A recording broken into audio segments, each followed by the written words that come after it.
Ladies and gentlemen, what is up, and welcome back to another episode of Food Plot Chronicles. Now, as you can see, we're inside today in the little home office, a little rainy outside, kind of a bummer. Why is it a bummer? It's a bummer because I like being outside. Last episode, we got the corn in the ground, we got the beans in the ground, the rain came through right after.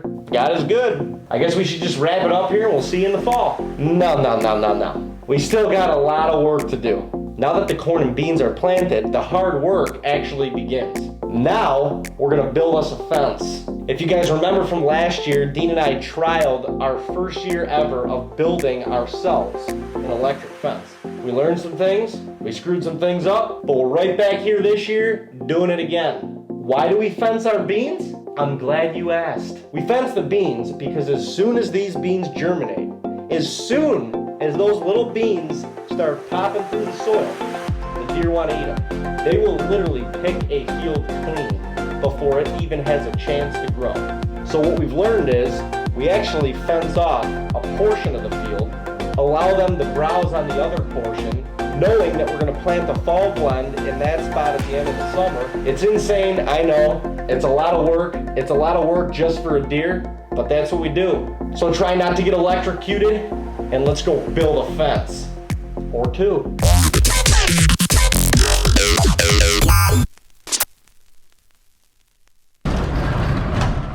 Good news is, it just rained pretty good.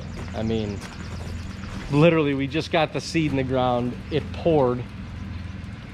Also good news, it's clearing up, so we can get back to work. So, now that the beans are in, there's a couple of key fields that we have got to fence. And we did this last year for the first time ever, put up an electric fence. We actually built it ourselves. So what we do, we get these fence posts. I think they're 6-foot fence posts for the inside. And we do two different wires. One about, 4 feet off the ground. And the other one probably about 1.5 to 2 feet off the ground. And then outside of that, we do this plastic fence with the tape wire.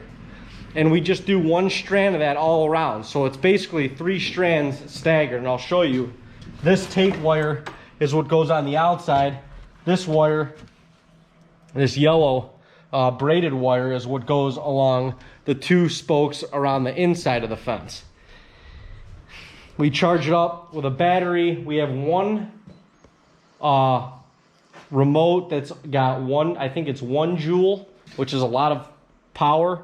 And another one that is like 0.75 joules. And then we have these solar panels that hook up to them as well. So the solar panels keep the battery charged. Battery keeps the electricity running through the fence. And it really helped our beans last year. We worked so hard throughout the summer to plant beans. You know what to do. What happens? You really don't, if it's mid-season, it doesn't matter how much work it was or really money. You're gonna say, if your plans aren't right, you're gonna be like, I wish I would have done that. So you just gotta do it up front. Go balls to the wall from the beginning. Don't shortchange it. You only got so much change in your pocket. Don't shortchange it.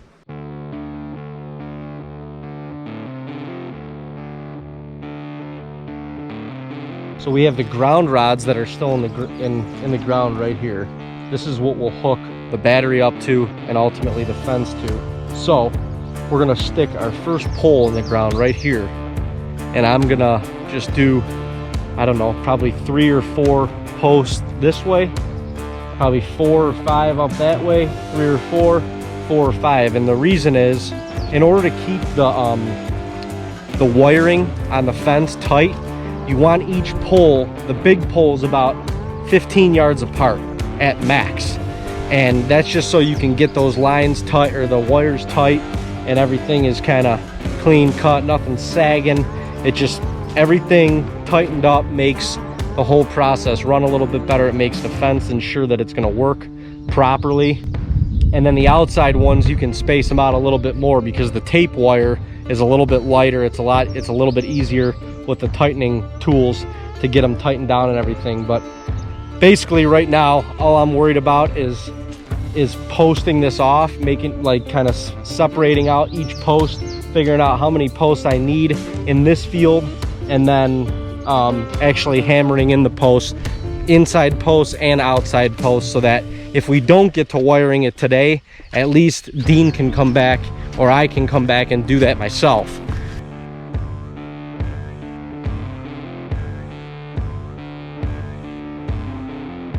I think we got it good and spaced out. We got all the bigger ones, the metal poles on the inside that'll hold 2 wires, and now got to go around the whole field and pound everything into the ground. But first, safety first. You don't realize when you're using one of these bad boys and pounding these stakes into the ground, it's loud. Anything we do, protect our eyes and protect our ears. That's just how we roll.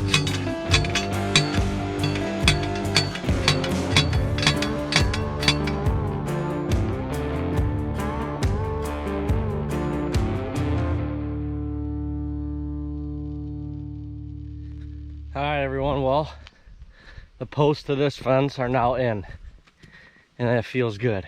Man, I am sweating, I am thirsty, I am hungry, but that's a good feeling right there. We still got to string it up and electrify it like the other one, but this part is quite the task to complete. I'm gonna go get up on this redneck and show you a little bird's eye view of it. We got a pretty big section fenced in right here, but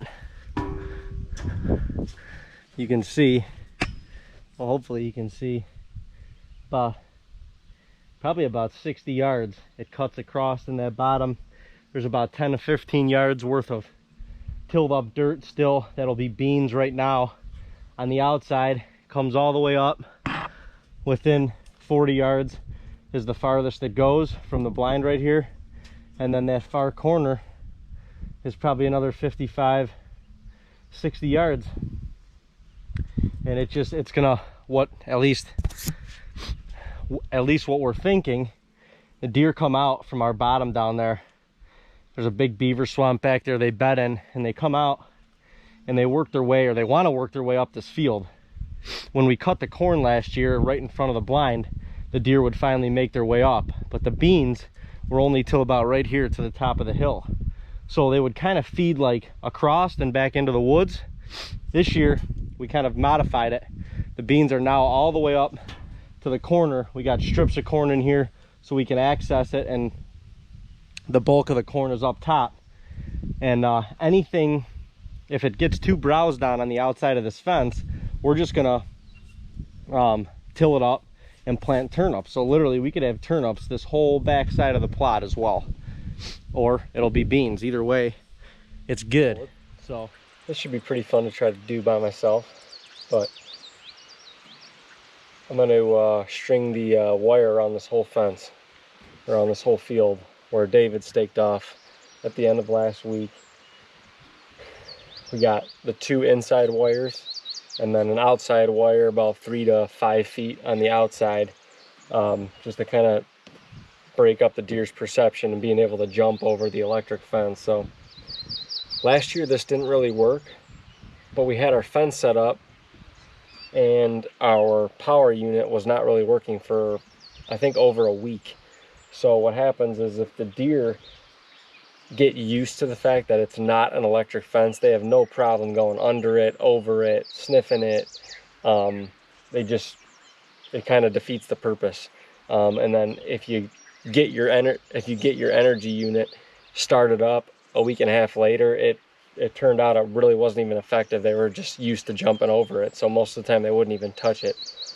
So it's really important, as soon as your wire is up, from what we found out, if you have a high deer pressure like we do, as soon as your wire is up, it's got to be hot and it's got to be ready to go. So I got 2 hours or so till dark, maybe a hair more, and I'm going to try to get this whole fence up and running tonight, and then we got one more to do tomorrow.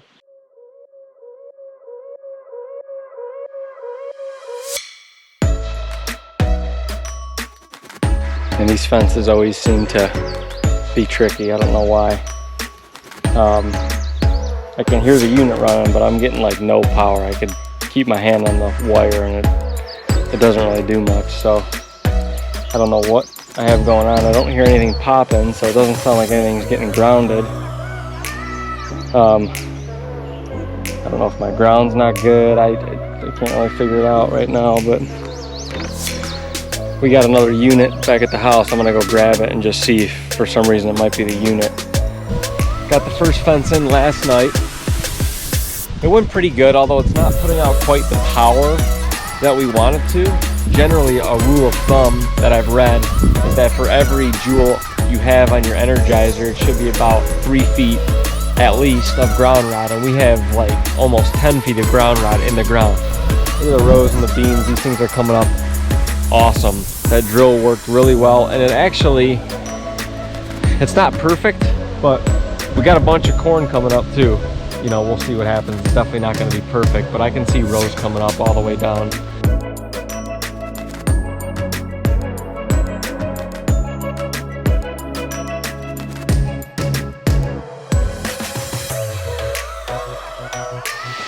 Ran back, got some more wire here because I made it about, maybe a little more than halfway, but you gotta tie these bad boys up and then strip them, tie the wire together, tie the actual rope wire and continue my strand, and we're gonna end.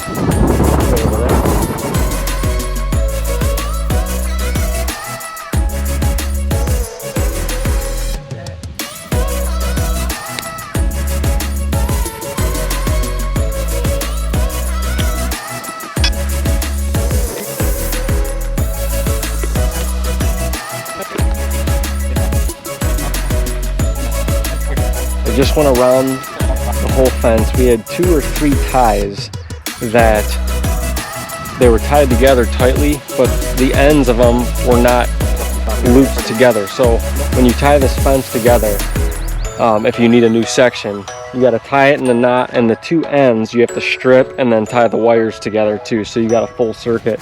And the knots were so small I couldn't even see that they were in the rope. So I literally went around the whole thing, felt it, retied them, and then I just put this I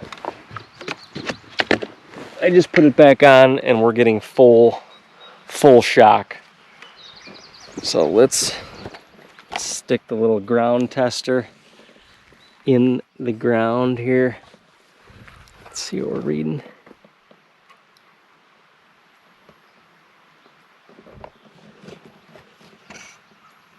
Yep, it's going all the way to 7,000, so we got full power. That's awesome. I'm gonna put the top on here, and we're just gonna periodically come and check on them to make sure we're not getting short anywhere. And then as stuff starts growing up, we're gonna have to keep an eye on it and just make sure, sometimes the deer try to jump into it and they'll freak out, but they'll pull a wire down or loosen it up in some way. So we just got to keep an eye on it. But right now we got full power. Hallelujah. 2 electric fences up and running.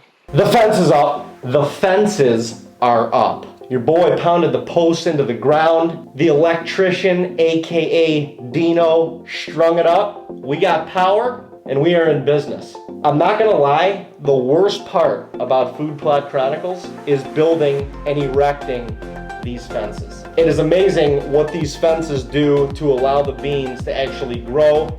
It allows you to maximize the work that we're putting in right now come fall when hunting season is here. Because let's be honest, beans, they're the magical fruit. Thank you guys for watching Food Plot Chronicles once again. If you don't already, follow Rocky Boots on Instagram, subscribe to our YouTube channel, please. If you have any questions, comments, concerns about what we're doing, drop us a line in the comment section below. I cannot wait to show you the progress of the corn and beans and everything that we've planted thus far next episode. Thank you so much for sticking around. Y'all have a fantastic day, and remember, whatever you're doing today, try and have some fun.